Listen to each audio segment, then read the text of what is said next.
Selamat datang di channel Satu Senenan, tempat belajar menuju pintar. Pada kesempatan hari ini saya ingin berbagi latihan soal US atau ujian sekolah untuk kelas 6 SD materi PKN. Oke, langsung saja kita masuk ke materi yang pertama. Nomor 1. Tidak melakukan penistaan terhadap suatu agama merupakan pencerminan dari pengamalan sila Pancasila yang ke A. 4, B. 3, C. 2, D.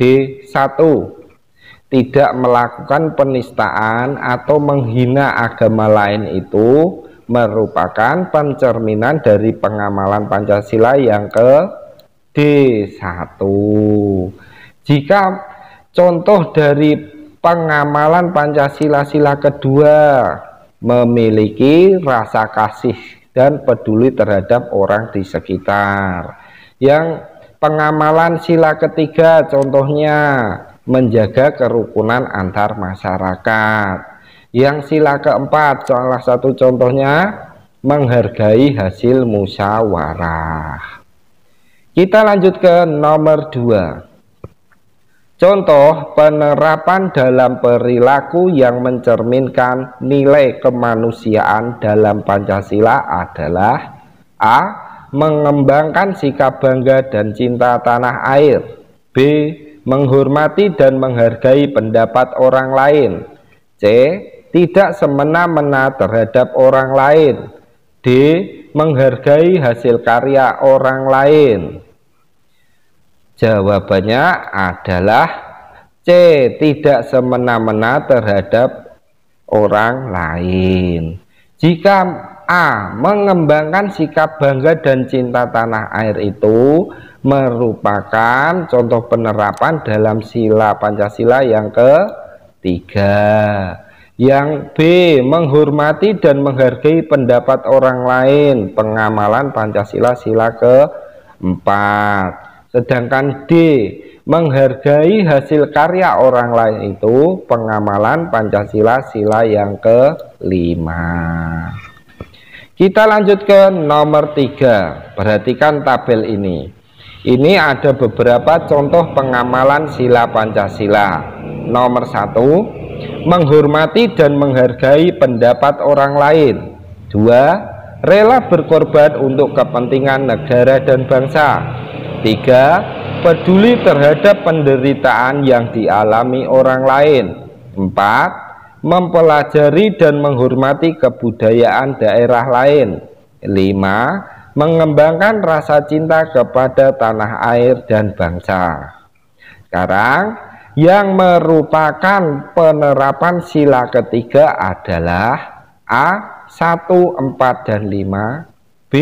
2, 4, dan 5, C. 2, 3, dan 4, D.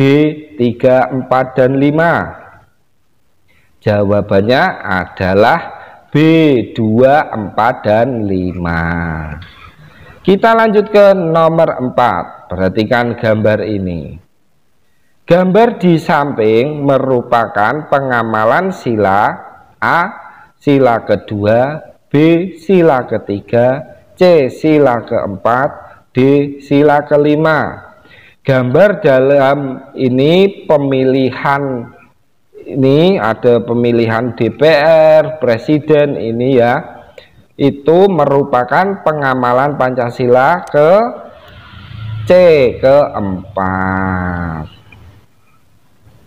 Kita lanjut ke nomor 5. Perhatikan tabel ini. A. Saling membantu dan berteman baik tanpa membedakan suku, agama, budaya, dan ras. B. Menjaga keseimbangan antara hak dan kewajiban. C. Menggunakan bahasa Indonesia yang merupakan bahasa nasional kita. D. Menghormati hak-hak orang lain. Yang merupakan pengamalan sila kelima adalah A. A dan C, B, B dan C, C, B dan D, D, B dan A. Dari tabel ini yang merupakan pengamalan sila kelima yaitu C, B, dan D. Kita lanjut ke nomor 6. Beberapa sikap di bawah ini yang harus dimiliki oleh seorang pemimpin yang baik adalah: A. Disiplin, adil, keras, bijaksana, dan tanggung jawab. B. Disiplin, jujur, keras, rendah diri, dan bertanggung jawab. C. Disiplin, adil, tegas, rendah diri, dan bertanggung jawab. D. Disiplin, bijaksana, tegas, adil, dan bertanggung jawab. Jawabannya adalah D. Disiplin, bijaksana, tegas, adil, dan bertanggung jawab. Jadi yang harus dimiliki seorang pemimpin itu adalah disiplin, bijaksana, tegas, adil, dan bertanggung jawab. Sedangkan sebagai seorang pemimpin itu kita tidak boleh keras, rendah diri. Rendah diri itu pemalu, tidak percaya diri, itu tidak boleh dilakukan oleh seorang pemimpin. Kita lanjut ke nomor 7. Pak Lurah selalu menerima masukan dari berbagai pihak guna membangun desa. Sikap kepemimpinan yang dimiliki Pak Lurah adalah: A. Menyejahterakan anggotanya. B. Mau menerima masukan. C. Mampu berkomunikasi dengan baik. D. Menjadi teladan. Jawabannya adalah B. Mau menerima masukan. Nomor 8. Di bawah ini yang merupakan pengertian kewajiban yang tepat adalah: segala sesuatu yang A. Diterima dengan penuh tanggung jawab. B. Dilakukan dengan rasa takut dan terpaksa. C.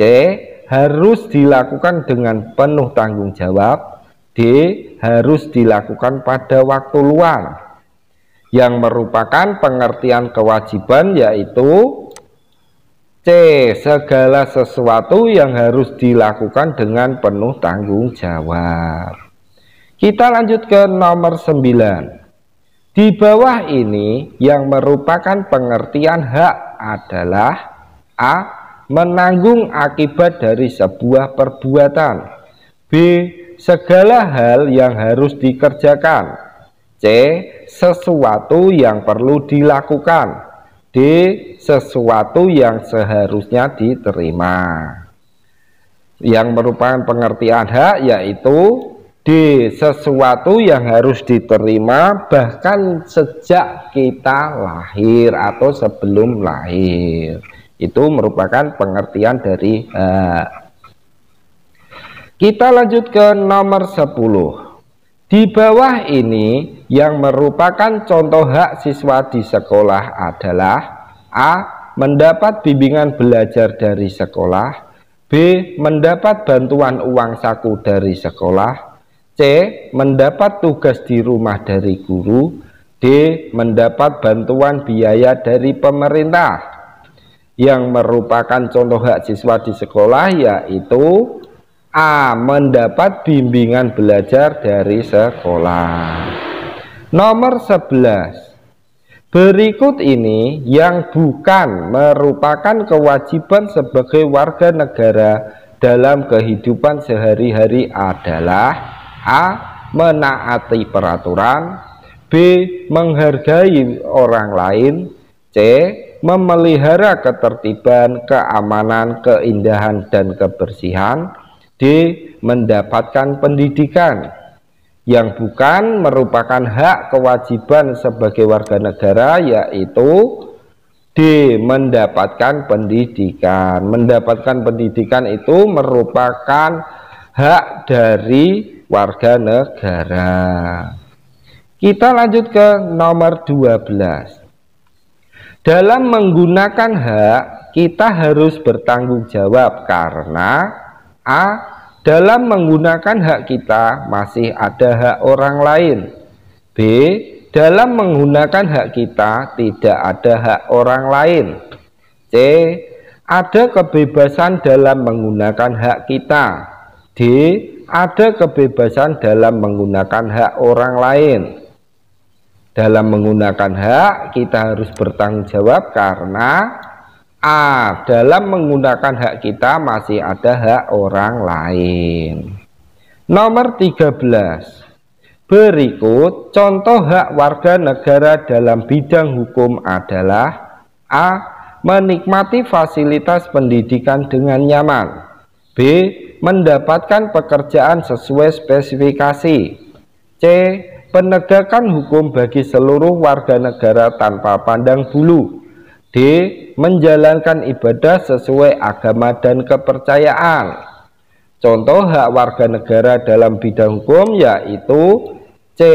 Penegakan hukum bagi seluruh warga negara tanpa pandang bulu. Nomor 14.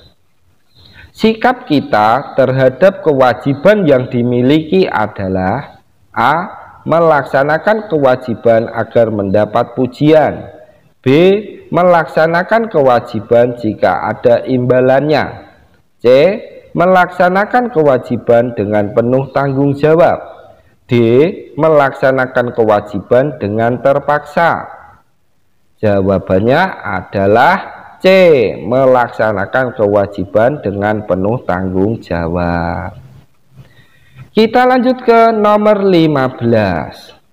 Hak dan kewajiban warga negara untuk hidup dengan layak diatur dalam pasal A. 27 ayat 1, B. 27 ayat 2, C. 29 ayat 2, D. 31 ayat 1. Jawabannya adalah B. 27 ayat 2. Jika 27 ayat 1 itu berbunyi persamaan kedudukan di dalam hukum, sedangkan pasal 29 ayat 2 itu berbunyi negara menjamin kemerdekaan penduduknya untuk beragama dan beribadah. Yang D, pasal 31 ayat 1 itu berbunyi tiap-tiap warga negara berhak mendapat pengajaran. Kita lanjut ke nomor 16. Contoh kewajiban warga negara yang sesuai dengan Undang-Undang Dasar 1945 pasal 31 ayat 2 adalah A. Kewajiban bela negara, B. Kewajiban dalam upaya pembelaan negara, C. Kewajiban mengikuti pendidikan dasar 12 tahun, D.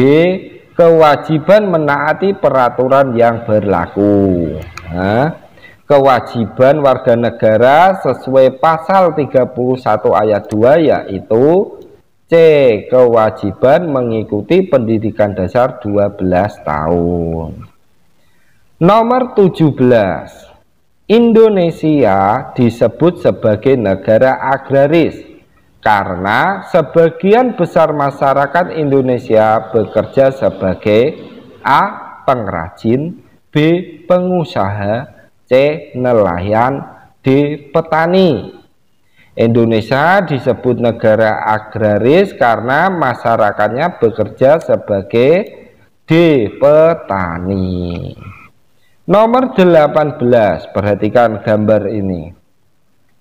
Potensi ekonomi yang dimiliki orang pada gambar dapat mengantarkannya menjadi A.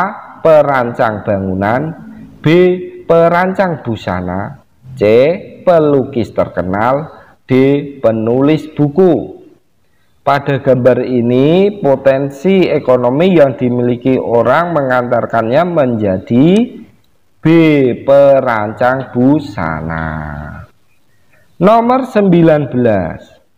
Sikap yang benar dalam menghargai keberagaman ekonomi di masyarakat adalah A. Menonjolkan perbedaan yang ada, B.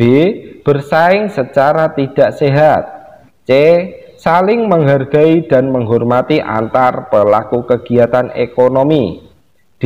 Saling mengejek antar pelaku ekonomi. Sikap yang benar dalam menghargai keberagaman ekonomi di masyarakat yaitu C. C. Saling menghargai dan menghormati antar pelaku kegiatan ekonomi. Kita lanjut ke nomor 20. Berikut ini merupakan sikap yang perlu dikembangkan dalam keberagaman ekonomi adalah A. Pesimis dapat menang dalam persaingan. B. Optimis selalu menang dalam persaingan. C. Malas menghadapi keberagaman ekonomi. D. Jeli melihat peluang untuk bisa bertahan. Jawabannya adalah D. Jeli melihat peluang untuk bisa bertahan. Dengan cara kita sebagai pengusaha itu harus bisa kreatif dan inovatif. Kita lanjut ke nomor 21. Pentingnya cinta produk Indonesia adalah A. Meningkatkan devisa negara. B. Rakyat semakin sengsara. C. Perusahaan asing semakin jaya. D. Pengangguran semakin bertambah. Pentingnya cinta produk Indonesia yaitu A. Meningkatkan devisa negara.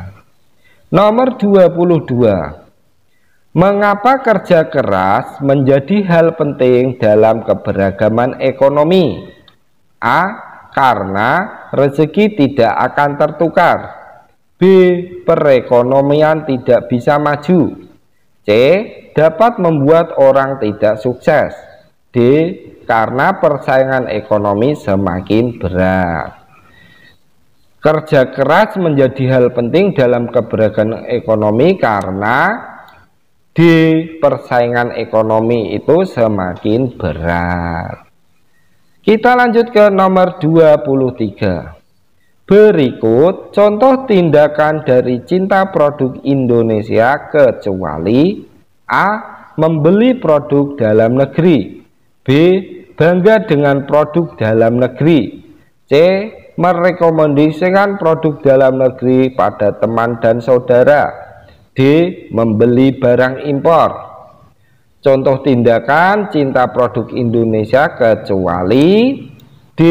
Dengan membeli barang impor. Jadi contoh cinta produk Indonesia antara lain yaitu dengan membeli produk dalam negeri, bangga dengan produk dalam negeri, dan merekomendasikan produk dalam negeri pada teman maupun saudara. Kita lanjut ke nomor 24. Berikut ini merupakan contoh wirausaha di lingkungan sekitar adalah A. Dokter. B. Tukang bakso. C. Masinis. D. Pegawai administrasi.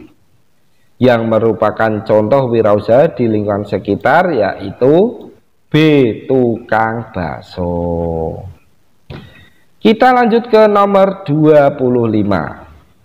Kegiatan ekonomi yang didirikan oleh seorang dengan modal dan kemampuan yang dimiliki oleh pemiliknya dinamakan A. Koperasi. B. Distribusi. C. Wirausaha. D. Produksi. Jawabannya adalah C. Wirausaha. Jika koperasi itu adalah suatu kumpulan orang-orang untuk bekerja sama demi kesejahteraan bersama. Sedangkan distribusi adalah suatu proses yang menunjukkan penyaluran barang yang dibuat dari produsen pada konsumen. Sedangkan produksi itu adalah kegiatan menciptakan atau menambah nilai guna suatu barang dan jasa. Kita lanjut ke nomor 26. Berikut ini yang merupakan manfaat keberagaman wirausaha yang tepat adalah A. Adanya persaingan yang menumbuhkan kreativitas. B. Kehidupan semakin tidak ramah. C. Adanya persaingan harga yang merugikan pembeli. D. Sulit mendapatkan pekerjaan baru. Yang merupakan manfaat keberagaman wirausaha adalah A. Adanya persaingan yang menumbuhkan kreativitas. Nomor 27. Di bawah ini yang merupakan pengertian dari rukun yang tepat adalah: A. Saling menghargai antara sesama manusia jika ada perlunya saja. B. Saling membeda-bedakan antara suku satu dengan yang lain. C. Saling menghormati antara sesama manusia tanpa membeda-bedakan pandangan dan keyakinan. D. Saling membantu sesama dengan mengharapkan imbalan. Yang merupakan pengertian rukun yaitu C. Saling menghormati antar sesama manusia tanpa membeda-bedakan pandangan dan keyakinan. Kita lanjut ke nomor 28. Yang merupakan sikap dalam usaha untuk menjaga persatuan dan kesatuan di masyarakat adalah: A. Membantu tetangga yang terkena musibah. B. Membantu ibu menyiapkan makanan. C. Ikut melaksanakan piket kelas. D. Gotong royong membersihkan rumah. Contoh usaha untuk menjaga persatuan dan kesatuan di masyarakat yaitu: A. Dengan membantu tetangga yang terkena musibah. Kita lanjut ke nomor 29. Berikut ini jika kita tidak bisa menjaga persatuan dan kesatuan, kecuali: A. Tidak ada perdamaian. B. Hidup damai, aman dan tentram. C. Terjadi pertikaian dan konflik. D. Terjadi permusuhan dan perpecahan. Berikut ini jika kita tidak bisa menjaga persatuan dan kesatuan, kecuali: B. Hidup damai, aman dan tentram. Ya, ini nanti ada soal isi, silahkan dikerjakan. Tapi jika merasa ada kesulitan, nanti jawabannya saya taruh di deskripsi. Sekian dan terima kasih sudah mampir di channel Satu Senenan. Semoga anak yang belajar di channel ini bisa menjadi anak yang pintar, berbakti kepada orang tua, serta bisa berguna bagi agama, nusa dan bangsa. Amin.